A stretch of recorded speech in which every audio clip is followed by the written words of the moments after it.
નમસ્કાર, હું દેવા. વાત કરીએ તકલીફમાં તાત. અમદાવાદ જિલ્લાના ખેડૂતોએ રવિ પાક માટે સરકારને અલ્ટિમેટમ આપ્યું છે.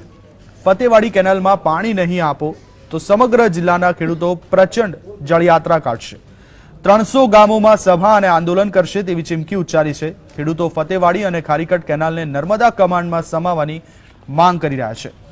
આ માંગ સાથે આજે ખેડૂતોએ મહાસંમેલન આયોજિત કર્યું, જેમાં સાણંદ, બાવળા, ધોળકા, દસક્રોઈ તાલુકાના ખેડૂતો હાજર રહ્યા. ચાલુ વર્ષે અસરગ્રસ્ત તાલુકામાંથી વસૂલાતો 7.5% પિયત વેરો પાછો ખેંચવામાં આવે તેવી પણ માંગ છે. આ મહાસંમેલનમાં મોટી સંખ્યામાં સાણંદ અને બાવળા સહિત ધોળકાના ખેડૂતો હાજર રહ્યા હતા. ફતેવાડીને અને ખારીકટને જ્યાં સુધી કમાન્ડ એરિયામાં સામેલ નહીં કરે એના માટે અમે પ્રચંડ જળયાત્રા કાઢવા માટે સંમત છીએ. ભાઈ, આપણે પ્રચંડ જળયાત્રા અમદાવાદ જિલ્લામાં કાઢવામાં આવશે. એક ગામથી બીજા ગામ પદયાત્રા ખેડૂતો કરશે અને 300 ગામ સુધી દરરોજ સભાઓ થશે, દરરોજ આંદોલન કરવામાં આવશે અને આ વિસ્તારનો માટે ન્યાય માંગવામાં આવશે. મારી આપ સૌ ખેડૂતોને અને સરકારને નમ્ર અપીલ છે કે આ ફતેવાડી સિંચાઈને અને ખારીકટ યોજનાને તત્કાલ ધોરણે આમાં રાહત આપવામાં આવે. સૌ પ્રથમ તો ઘઉંમાં અત્યારે શિયાળુ ક્ષેત્રમાં પાણી આપવામાં આવે અને આ યોજનાને કાયમી રીતે કોઈ પાણીના સ્ત્રોત સાથે લિંક કરવામાં આવે. તો રાજ્યમાં અછતની સ્થિતિને લઈને વિપક્ષના નેતા પરેશ ધાનાણીએ મુખ્યપ્રધાન વિજય રૂપાણીને પત્ર લખ્યો છે. પત્રમાં પરેશ ધાનાણીએ જણાવ્યું છે કે રાજ્યમાં ખેડૂતો અને પશુપાલકોની સ્થિતિ વિકટ છે, જેથી સરકારે અછતગ્રસ્ત ખેડૂતોને સહાય કરવી જોઈએ.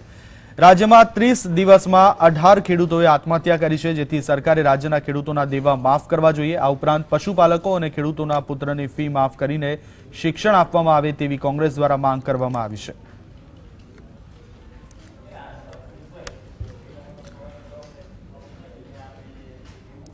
તો આ વર્ષે ધીમી ગતિએ થતી મગફળીની ખરીદીને લઈને પરેશાન ખેડૂતોનો અવાજ સરકારના કાને સંભળાયો છે અને હવે આ પ્રશ્નના ઉકેલ માટે મેરેથોન બેઠક કરી છે, જેમાં મગફળી ખરીદી વેગવંતી બને તેવા પ્રયાસ શરૂ થયા છે. રાજ્યના કૃષિ પ્રધાન આરસી ફળદુએ કહ્યું કે મગફળીની ખરીદીમાં મજૂરોની સંખ્યા વધારીને ખરીદીને વેગ આપવામાં આવશે. તેમણે ખરીદવામાં આવેલી મગફળીના માલિકને નાણાં આપવાની કામગીરી શરૂ થઈ હોવાનું કહ્યું હતું.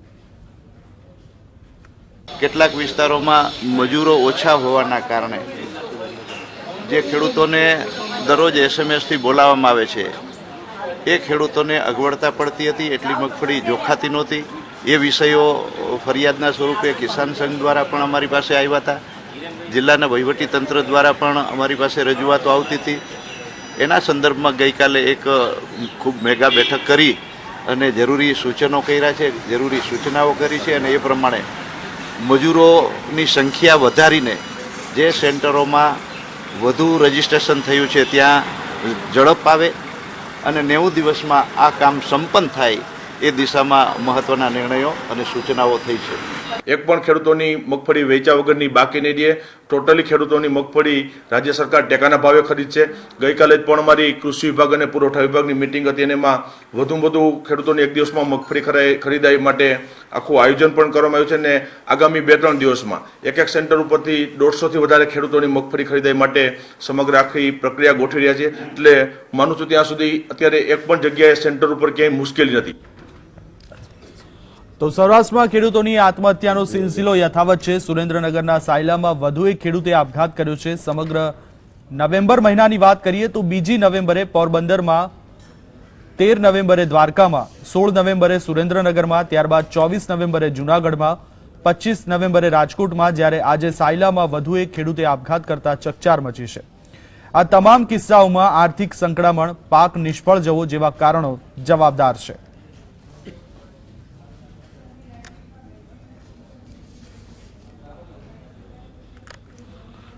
તો તકલીફમાં તાત, આજ વિશે આપણે ચર્ચા કરવા અમારી સાથે સ્ટુડિયોમાં હાજર છે બળવંતસિંહ પઢેરિયા અને કુલદીપસિંહ સગર, બંને ખેડૂત અગ્રણીઓ આપણી સાથે છે. બળવંતસિંહ, પહેલો સવાલ આપને કરીશ કે તમે જેમ જણાવ્યું કે જળયાત્રા કાઢીશું, આ જળયાત્રા શું છે અને આ જળયાત્રાનો કાર્યક્રમ કેવો રહેશે? અચ્છા, સરકાર સામે તમે સિંચાઈના પાણી મુદ્દે કેટલી વાર રજૂઆતો કરી છે અને સરકાર તરફથી શું જવાબ મળ્યો છે? જો નર્મદા યોજના શરૂ થઈ પછી છેલ્લા 15 વર્ષથી અમદાવાદ જિલ્લાને નિયમિત પાણી મળતું હતું, પૂરતા પ્રમાણમાં મળતું હતું. એટલે સુધી કહીએ કે વધારાનું પાણી મળતું હતું. પરંતુ આ જે પાણી મળતું હતું એ ખરેખર તો નર્મદા યોજનાની મૂળ જે કેનાલનું નેટવર્ક રેડી નહોતું એના કારણે એક નિકાલના ભાગરૂપે મળતું હતું, જેના કારણે અમદાવાદ જિલ્લામાં 15 વર્ષ સુધી સમૃદ્ધિ રહી. છેલ્લા 3 વર્ષથી આ વિસ્તારને અન્યાય થઈ રહ્યો છે. મૂળભૂત રીતે ફતેવાડી સિંચાઈ યોજના અને ખારીકટ યોજના તો અંગ્રેજોના વખતની યોજના છે. ખારીકટ યોજના અંગ્રેજોએ બનાવેલી છે અને ફતેવાડી યોજના 57-58માં આઝાદી પછી પાયો નખાયેલો, અને એ સાબરમતી નદી ઉપર નદીનું પાણી જે વરસાદનું આવતું હતું એના આધારિત બનેલી. સમયાક્રમે એને ધરોઈ બંધમાં લિંક કરવામાં આવેલી અને વર્ષો સુધી ધરોઈમાંથી સાબરકાંઠા બનાસકાંઠા સાથે અમદાવાદ જિલ્લાને પણ પાણી આપવામાં આવતું હતું. પરંતુ દુષ્કાળની સ્થિતિમાં અમદાવાદ જિલ્લામાં પાણી પહોંચતું નહોતું. નર્મદાની કમાન્ડ બન્યા પછી માનનીય અમારા વિસ્તારમાંથી ભૂપેન્દ્રસિંહ ચુડાસમા સાહેબ પ્રતિનિધિત્વ કરતા હતા અને જે તે સમયે નર્મદા નિગમના ચેરમેનના નાતે એમણે એમના વિસ્તારને ન્યાય આપવા માટે સાયફન બનાવી અને એક ફાંટો સાબરમતીમાં આપી અને આ વધારાની વ્યવસ્થા કરી અને છેલ્લા 15 વર્ષથી આ વિસ્તારને પાણી આપ્યું. એ તો સ્વાગત કરવા લાયક. હવે પ્રશ્ન શું થયો છે? હવે વસ્તુ એવી થઈ છે કે સરકાર એવું કહી રહી છે છેલ્લા 3 વર્ષથી કે આ સિંચાઈ યોજના નર્મદા કમાન્ડ એરિયામાં નથી. એના કારણે હવે પાણી ફતેવાડીને ને ખારીકટને નર્મદાનું પાણી નહીં મળે. હવે સમજવા જેવી બાબત એ છે કે અત્યાર સુધી આપ્યું હોવાથી અને આ વિસ્તાર આ નર્મદા યોજનામાંથી નહીં મળે તો ફતેવાડી અને ખારીકટનો સિંચાઈનો કોઈ આધાર જ નથી. કારણ કે જે સાબરમતી નદી છે એ તો નિર્જીવ છે અને આ પહેલાં બનાસકાંઠા સાબરકાંઠાના ખેડૂતો આગેવાનોએ કોર્ટમાં જઈ અને એવું સાબિત કરી દીધું કે અગ્રતાના ધોરણે પહેલા બનાસકાંઠા સાબરકાંઠા આવતું હોવાથી ધરાવીને પહેલા ક્રમે એ 2 જિલ્લાને ન્યાય મળશે. એટલે માન્ય હાઈકોર્ટે ત્યારે એમના તરફી ચુકાદો આપતા ખારીકટ અને નર્મદાને પાણી આપવાનું બંધ થઈ ગયું. બરાબર. હવે આ મૂળ વાસ્તવિકતા છે. હવે અમે જે માગણી કરી રહ્યા છીએ કે એક તો આનું કેનાલ નેટવર્ક એકદમ રેડી છે. આખી કેનાલમાં ક્યાંય પણ એક 100 રૂપિયા નવા ખર્ચવા નથી. 40,000 હેક્ટર વિસ્તારનો સમાવેશ કરતી એકદમ રેડી આખી યોજના છે. એના ઉપર માત્ર પાણી આપવાનું છે. અમારી માંગણી છે કે આને તત્કાલ ધોરણે આ યોજનાને નર્મદામાં સમાવેશ કરવો જોઈએ અથવા તમે સંત સરોવરમાં સમાવેશ કરીને વૈકલ્પિક વ્યવસ્થા સરકાર કરવા માંગતી હોય તો ત્યાં પણ આ યોજનાને કોઈ પણ યોજના તો એના નદી તળાવ કે બંધ ઉપર જ હોય ને. નરી કેનાલો તો કોઈ યોજના જ નથી. એટલે આ યોજના તો રેડી છે અને છેલ્લા ગયા વર્ષે 200 કરોડ જેટલી માતબાર રકમ આના રિપેરિંગ પાછળ કરીને આલિશાન બનાવવામાં આવી પણ પાણી વગર નિરર્થક છે. હવે અમારી માંગણી એ છે, સરકાર જે અમને કહી રહી છે કે નર્મદા કમાન્ડમાં નથી, તો અમે સામે અમારી પાસે જવાબ છે કે તમે એક તો જે ધોરણે અમને ધરોઈમાંથી હટાયા એ ધોરણે કચ્છમાં કે સૌરાષ્ટ્રમાં લઈ જતા પહેલા અગ્રતાના ધોરણે અમે આવીએ. એક બીજું કારણ એ છે કે તમે 100ની યોજનામાં તમે સૌરાષ્ટ્રને પાણી આપી રહ્યા છો, ઉત્તર ગુજરાતમાં તમે સુજલામ સુફલામના નામે પાણી આપી રહ્યા. આ બંને યોજનાઓ મૂળભૂત રીતે નર્મદામાં છે જ નહીં. છતાં તમે રાજ્ય સરકારની ઈચ્છા શક્તિથી આખા ગુજરાતને પાણી આપવાનો પ્રયત્ન રાજ્ય સરકાર કરી રહી હોય અને એ પણ ખેડૂતો છે એના સામે અમારો વિરોધ નથી. કચ્છને પાણી આપે, સૌરાષ્ટ્રને પાણી આપે એના સામે અમારો વિરોધ નથી. પરંતુ આ અમદાવાદ જિલ્લાનો હક જતો કરી અને પાછળ પાણી લઈ જવું એ તાર્કિક રીતે શક્ય નથી અને એ આ વિસ્તારને ન્યાયિક નથી. અમારી માંગ એ છે કે તમે જો આ 2 યોજનાઓને વધારાના નિર્ણયમાં લાગુ કરી અને પાણી આપી શકતા હોય તો આટલા નાના એરિયાને કમાન્ડમાં સમાવેશ કરી જ શકાય એમ છે. એટલે જો આ વિસ્તારને આ રીતે અન્યાય કરવામાં આવશે, આ રીતે એના આંગળિયા જ સમજવામાં આવશે તો અમે ચૂપ નહીં રહીએ. સરકારનો જવાબ શું હતો બળવંતજી? સરકારે સરકાર તો કહે છે કે ભાઈ આ કમાન્ડ એરિયામાં છે નહીં, તમારી યોજના વરસાદ આધારિત છે. હવે આટલી મોટી યોજના 40,000 હેક્ટર 300 એટલે એક તો તમે ધરોઈમાંથી અમને કાઢી નાખ્યા. હા, ધરોઈમાંથી પહેલા કાઢી નાખ્યા. બિલકુલ. અને હવે સાબરમતી નિર્જીવ તમે બનાવી નાખી. તો આટલા જે તાલુકાઓ છે અમદાવાદ જિલ્લાની અંદરના એની આસપાસના ખેડૂતો કરે શું? એટલે શું વરસાદ ઉપર જ આધાર રાખવો પડે? તમે ઘરે બેસો, તમારી પાસે તમારા માટે અમારી પાસે કઈ નથી એવું સરકાર સમજે છે અને એ જ જવાબ છે સરકારનો કે આ વિસ્તારને અમે ન્યાય નહીં આપી શકીએ. તો આ વિસ્તાર જશે ક્યાં ભાઈ? તમે ન્યાય ના આપી શકો એ તો શક્ય જ નથી. તમારે જ કરવાનું છે. આ કામ તો રાજ્ય સરકારે જ કરવાનું છે. આમાં કંઈ હાઈકોર્ટ તો આવવાની નથી. રાજ્ય સરકારનો જ નિર્ણય લેવાનો છે. અને તમે આખા ગુજરાતને જો નર્મદા કમાન્ડ એરિયાથી ઉપર જઈ અને આપી શકતા હોય તો આ વિસ્તારને આપવું શક્ય જ છે, અશક્ય કઈ વાત જ નથી. આને બે પ્રચંડ ઉદાહરણ અમે આપીએ છીએ કે સૌની યોજનામાં આખા સૌરાષ્ટ્રને પાણી પાડે છે, એ ક્યાં કમાન્ડ એરિયામાં સામેલ છે. અરે એ જ રીતે ઉત્તર ગુજરાતને જે સુજલામ સુફલામના નામે પાણી આપે છે એમાં એ યોજના ક્યાં નર્મદા. તેમ છતાં આખા ગુજરાતને પાણી પૂરું પાડવું એ સરકારની પ્રાયોરિટી હોવી જોઈએ. અને એના સંદર્ભમાં અમદાવાદ જિલ્લાને ન્યાય ન આપે અને અમદાવાદ જિલ્લાને બાકાત રાખે તો અમે ચૂપ રહીશું નહીં, અમે સહન નહીં કરીએ. આના માટે લડત છેલ્લે સુધી લડી લઈશું અને સરકારે આ કામ કરવું જ પડશે. આ અમારો હક છે અને અમે લઈને જ રહીશું. તમે નર્મદામાં સમાવેશ ન કરો, સંત સરોવરમાં તમે વૈકલ્પિક વ્યવસ્થા કરો, બાકી સિંચાઈ તો તમારે આપવું જ પડશે. ઇન્ફ્રાસ્ટ્રક્ચર રેડી છે, સિંચાઈ વગર તો આખો વિસ્તાર પાયમાલ થઈ જશે. શું અને તમારે આ ઉદ્યોગોને જમીન વેચાવડાવી દેવાની હોય તો અમે નિર્ણય કરીએ, આખો જિલ્લો મફતમાં જમીન સરકારને અમે આપી દઈએ, તમે જાઓ, અમે ભિખારી બની જઈએ. બે માંથી એક નિર્ણય સરકારે કરવાનો છે. કાં તો અમદાવાદ જિલ્લો ભિખારી થાય, અમે આવી જઈશું કટોરા લઈને તમારે ત્યાં. તો આ સિવાય આનો વિકલ્પ નથી. કારણ કે નાના ખેડૂતો છે, જે 2-5 વીઘાના ખેડૂતો છે, એની તો હાલત ખરાબ છે. જે વાસ્તવિક સ્થિતિ ધરાતલ ઉપર જુઓ તો એ તો બહુ ગંભીર છે અને સરકારની આના લેશ માત્ર પડી નથી. બિલકુલ, કુલદીપસિંહ પણ આપણી સાથે છે. સિંચાઈનો જે પ્રશ્ન છે એ તો પ્રાણ પ્રશ્ન છે અને મોટો પ્રશ્ન ગણી શકાય. છેલ્લા ઘણા સમયથી ખેડૂતો રજૂઆત કરી રહ્યા છે, પરંતુ તંત્રના બહેરા કાન સુધી આ વાત કદાચ પહોંચતી નથી અને તેના કારણે જ આજે અમદાવાદ જિલ્લાના ખેડૂતોએ ભેગા થવું પડ્યું. કુલદીપસિંહ, સિંચાઈની સાથે સાથે ખેડૂતોએ આજકાલ ઘણી બધા પ્રશ્નોમાંથી પસાર થવું પડે છે, ઘણી બધી વિકટ પરિસ્થિતિઓ છે. ખાસ કરીને અત્યારે મગફળીના ટેકાના ભાવે ખરીદી ચાલી રહી છે, પરંતુ તેમાં પણ રોજ દિવસે ને દિવસે નવા ફણગા બહાર આવી રહ્યા છે. અધિકારીઓ મોડા આવી રહ્યા છે, ખેડૂતોને હેરાન કરવામાં આવી રહ્યા છે. ટેકાના ભાવે જે પૈસા મળવા જોઈએ તે નથી મળ્યા. જોકે આજે આરસી ફળદુએ જણાવ્યું કે પૈસા આપવાના શરૂ કર્યા છે. કોથળાની અછત છે. 30 દિવસની અંદર 18 જેટલા ખેડૂતોએ આત્મહત્યા કરી છે. કેવા પ્રકારની મુશ્કેલીઓ છે અને સરકાર કેમ કશું નથી કરી રહી? કુલદીપસિંહ, સરકાર કેમ કશું કરી નથી એ પ્રશ્ન મારો પણ છે, એનો જવાબ મારી પાસે નથી. કદાચ ખેડૂતો દ્વારા રજૂઆત કરવામાં આવે છે, જેમ આરસી ફળદુએ આજે જણાવ્યું કે ભાઈ મગફળીની ખરીદી ધીમી છે, તેની માટે હવે આજથી મજૂરો વધારવામાં આવ્યા છે. તો 15 તારીખથી શરૂ થઈ છે ભાઈ ખરીદી, તો મજૂરો વધારવાનું આજે યાદ આવ્યું. એ પ્રશ્નનો સાચો પ્રશ્ન છે. સરકાર એટલા માટે નથી કરી શકતી કરી નથી રહી કારણ કે આવડતનો અભાવ છે. હમણાં જ મંત્રી શ્રી જયેશભાઈ બોલતા હતા, હું સાંભળતો હતો કે સરકાર બધી મગફળી બધા ખેડૂતની ખરીદશે. સરકાર હવે મને તો એવું નવાઈ લાગે છે કે મંત્રી થઈ અને એવું બોલે. સરકારે ખુદ જાહેર કર્યું છે 25% મગફળી ખરીદવાના છીએ. પિયત વિશે હું વાત નહીં કરું, મારા મિત્ર બલવંતસિંહભાઈએ બહુ વિગતે વાત કરી છે, પણ એમાં એક વસ્તુ હું જોડવા માંગીશ કે સાણંદના એટલે નળકાંઠાના 32 ગામો છે, ત્યાં કાચી કેનાલનું કામ થયું છે અને પછી એને કોઈ રણી કોઈ ભાડે લેતા નથી. આ ખેડૂતોએ ગયા વર્ષે આંદોલન કર્યું, એમને મારવામાં આવ્યા. હવે આ દેશમાં પહેલાં તો આ રાજ્યમાં કંઈ પણ મેળવવું હોય તો આંદોલન કર્યા વગર મળતું નથી. રોજ સમાચાર આવે એક દાડો કે બનાસકાંઠાના ખેડૂતો કેનાલ પર જઈને બેઠા, પાણી મળ્યું. આજે લખતરના ખેડૂતો કેનાલ પર જઈને કે આંદોલન કર્યા તો પાણી મળ્યું. બળવંતસિંહભાઈ અને અમે ચોમાસાના પાક માટે પાછા ભેગા થતા લડાઈ લડવામાં, ત્યારે ખૂબ લડ્યા, માંગણી કરી. સરકારને ખબર પડી કે અમારા નાક સામે જ બેઠા છે અમદાવાદમાં અને પાણી નહીં આપે તો અમારી બદનામી થશે.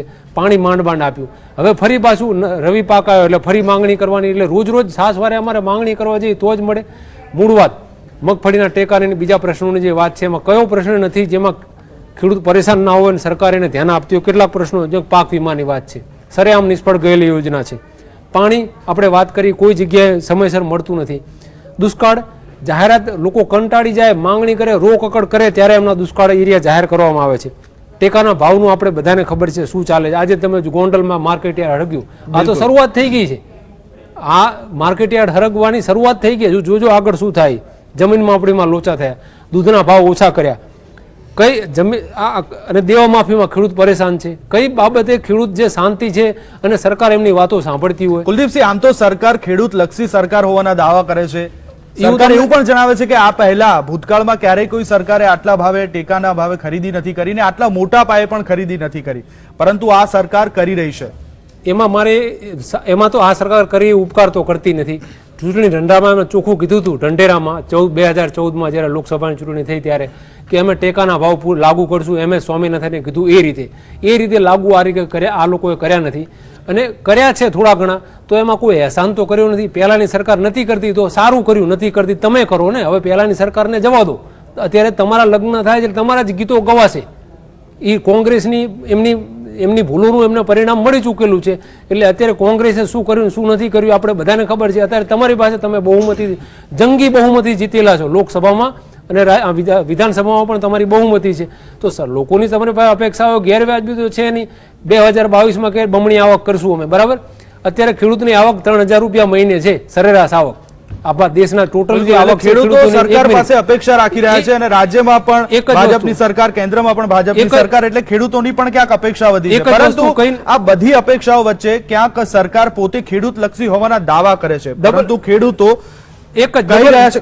કહી રહ્યા છે કે તેમના જે દાવા છે તે પોકળ છે, કારણ કે ખેડૂતો સહન કરી રહ્યા છે. નથી તેમને સિંચાઈ માટેનું પાણી મળતું, ટેકાના ભાવ મુદ્દે પણ ખેડૂતોનો અસંતોષ જોવા મળી રહ્યો છે.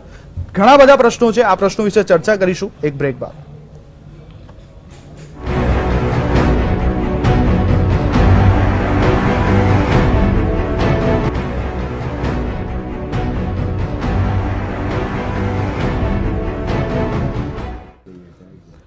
તો તકલીફમાં તાત આ વિષય ઉપર આપણે ચર્ચા કરી રહ્યા છે. મારી સાથે સ્ટુડિયોમાં હાજર છે બંને ખેડૂત અગ્રણીઓ, કુલદીપસિંહ સગર અને બળવંતસિંહ રાજપૂત. કુલદીપસિંહ, આપને પૂછવા માંગીશ, બ્રેક પહેલા પણ આપને પૂછવા માંગતો હતો કે ખાસ કરીને ખેડૂત લક્ષી સરકાર, ખેડૂત દાવા કરી રહી છે, પરંતુ સાથે જ ખેડૂતોમાં અસંતોષ જોવા મળી રહ્યો છે.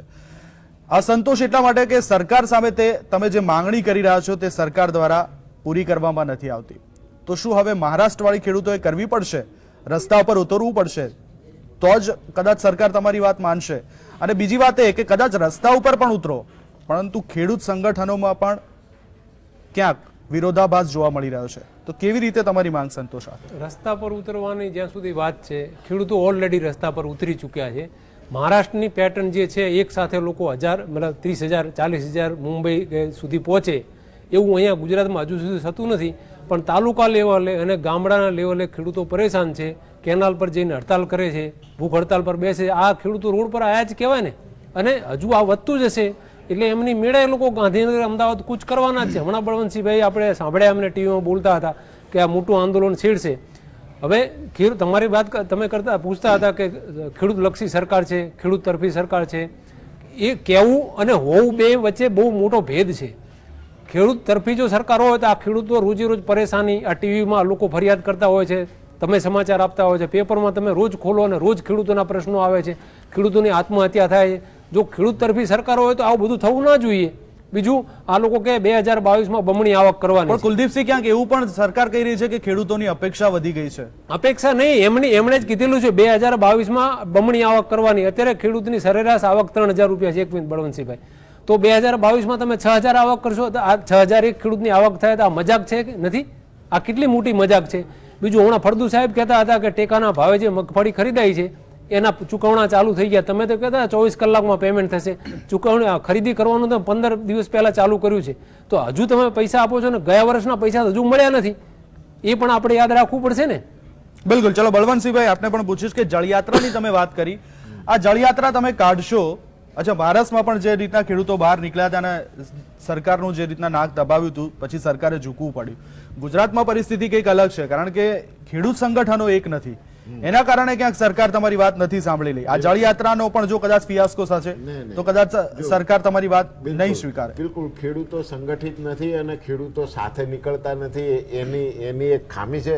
એના કારણે જ આ કમજોર નિર્ણયો લઈ રહી છે સરકાર, અને સરકાર ગાંઠતી નથી. એનું કારણ કે ખેડૂતો સંગઠિત નથી. પરંતુ જળયાત્રા અમે જે ફતેવાડી સિંચાઈ યોજના માટે કાઢવાના છીએ, એ જળયાત્રા જ મૂળ જાગૃતિ માટેનો કાર્યક્રમ છે આખો. અમે અમદાવાદ જિલ્લાના જે સાબરમતી નદી જ્યાંથી ફતેવાડી સિંચાઈ યોજનાનો પ્રારંભ થાય છે, ત્યાંથી જળના ઘડાઓ ભરી અને દરેક ગામમાં પગપાળા, ત્યાંથી જે આખો કાર્યક્રમ બનાવવામાં આવશે એમાં રોજે રોજ પગપાળા યાત્રા 3 ગામ 4 ગામ એક દિવસના ચાલવામાં આવશે. અને દરેક ગામ આ જળયાત્રાનું સ્વાગત કરશે. અને કોઈ ગામ માની લો કે સ્વાગત નથી કરતું, કોઈ એમાં વિવાદ સર્જે છે, તો એ ગામમાં અમે ભૂખ્યા તરસા બેસી રહીશું જ્યાં સુધી ગામ જોડાશે નહીં. કારણ કે આ તો લોકો આખા ખેડૂત સમુદાયની વાત છે. આમાં કોઈ રાજકીય પક્ષાપક્ષી, કોઈ જાતિગત પક્ષાપક્ષી કે કોઈ જાતિવાદના નારા નીચે આ ન થવું જોઈએ. અને એના કારણે આ એક જાગૃતિનું અભિયાન ચલાવવામાં આવશે. અને સમગ્ર જિલ્લાના એક તાતણે હું બાંધીશ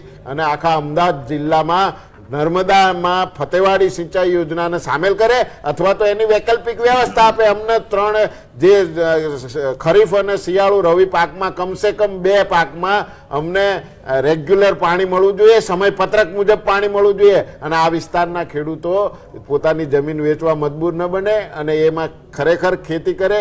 હવે બીજી એક મહત્વની વાત એ છે કે કેન્દ્ર સરકાર હોય કે રાજ્ય સરકાર જે ખરેખર જે વિપરીત દાવાઓ કરી રહી છે, જે રોજગારીનો પ્રશ્ન છે, આ ભાઈ રોજગારીનો સાથે જોડાયેલો સીધો પ્રશ્ન છે. આટલો મોટો સમુદાય ને તમે કામ છીનવી રહ્યા છો. એમને સવાર ઉઠીને જે કૃષિ ક્ષેત્રનું કામ છે, જે પરિવારો આના ઉપર નિર્ભર છે, એમનું કામ તો તમે છીનવી રહ્યા છો. તમે નવી રોજગારી આપવાની વાત બાજુ રહી, જે રોજગારી છે એમાં તમારા સંચાલનના અભાવે રોજગારી છીનવાઈ રહી છે. એટલે આ સીધો રોજગારીનો મામલો છે, સીધો જીવન ધોરણ સાથે જોડાયેલો મામલો છે. તમને ખબર ના હોય તો કહી દઉં કે એક ખેડૂત પરિવારમાંથી જે પુત્રો બાળકો શિક્ષણ લઈ રહ્યા છે એ કેટલા સંઘર્ષમાં શિક્ષણ લઈ રહ્યા છે એનો તમને અંદાજ નહીં હોય. ખેડૂતના બાળકોને શિક્ષણની ફી ભરવાના પૈસા નથી હોતા. હાયર એજ્યુકેશન એને મેળવવા માટે સંઘર્ષ કરવો પડે છે. એના પગમાં સારા ચંપલ સુધી પહેરીને કોલેજ નથી જઈ શકતો. આટલી ગંભીર પરિસ્થિતિમાં તમે એની રોજી રોટી છીનવવાના આ ધંધા છે. આ માત્ર ને માત્ર રાજ્ય સરકારની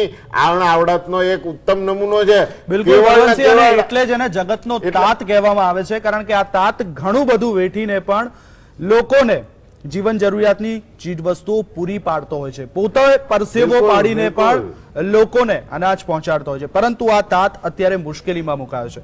બળવંતસિંહ, ખાસ અમને એ પણ પૂછવા માંગીશ કે સરકારની ઘણી ખરી જે યોજનાઓ છે, જે આપ માનો છો પણ ખરા કે હા સરકારે સારું કામ કર્યું છે, સાથે સરકાર એ પણ જણાવી રહી છે કે ભૂતકાળમાં આવા કોઈ કામ નહોતા થતા, પરંતુ હવે જ્યારે સરકાર કામ કરવા લાગી છે તો સાથે જ ખેડૂતોની અપેક્ષાઓ પણ વધવા લાગી છે અને આ અપેક્ષાઓ પૂરી ન થતા ખેડૂતો રોષે ભરાયા છે. શું આ વાત સાચી છે? નહીં, હું એનો સાચો જવાબ આપું. જો આઝાદી મળી ને ત્યારે આપણે તો ગરીબ દેશના રૂપમાં આઝાદી મેળવી. એ પછી હું કોંગ્રેસનો બચાવ કરતો નથી. અમારે કોઈ પાર્ટી સાથે લેવા દેવા નથી. અમારે ભાજપ હોય કે કોંગ્રેસ હોય, અમે કોઈ પણ સરકાર સામે લડવા માટે તૈયાર છીએ ખેડૂતના મુદ્દે. એટલે અમે માત્ર ખેડૂતોની સાથે છીએ, કોઈની વિરુદ્ધ નથી. એટલે મૂળ જે વાત કરી અને સરકાર જે પ્રશંસા પામી રહી છે જે ખેડૂતોની અપેક્ષાઓનો મામલો છે એનો સીધો જવાબ એવો છે કે આઝાદી પછી જેની સરકાર રહી હોય એને મૂળ તો ગરીબીમાં રહી. અત્યારે તમે 21મી સદીમાં જઈ રહ્યા છો. આટલું પ્રચંડ અર્થતંત્ર તમારી પાસે છે, આટલો વિકાસશીલ દેશોમાં તમે આખા દુનિયામાં તમારા ડંકા વગાડી રહ્યા છો. આવી સ્થિતિમાં તમે જે સામાન્ય કક્ષાના કામ કરો છો એને તમે ખેડૂતના ઉદ્ધાર સાથે ન ગણાઈ શકો. 21મી સદીમાં તમે એક મોટા તબક્કાને એટલે ગરીબ, મજૂર અને ખેડૂતોને છોડી અને તમે વિકાસ નહીં કરી શકો અને તમારા માટે એ શક્ય નથી. અને એટલે આ યોજનાઓ, કારણ કે કેમ યોજનાઓ આપવી પડે છે ખેડૂતો માટે? ઉદ્યોગપતિઓ માટે કોઈ યોજના આવી?